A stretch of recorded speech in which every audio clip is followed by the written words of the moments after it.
Hi, what's your name? Jasreen, I'm from Chandigarh Bakery.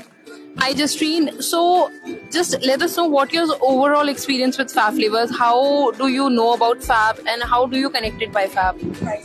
Fab, I got to know from Instagram and my friends, and the experience room is phenomenal. I think it's just created that image in my mind what I can do with cakes. You guys have done a beautiful job, and every flavor truly speaks what it is. So yeah, that's what I would like to say. One of your favorite flavor? The ones that I've tried today, I think I like the masala chai and pani puri. Masala chai and pani puri. And what all flavors you are tried inside?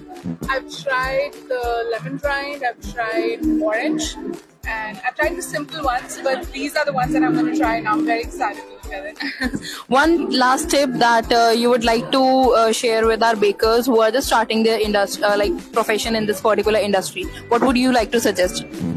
So I would just say that know your flavors, know what you're doing, and just don't go by what's the trend. Like I don't like ras malai, so I don't go with that trend.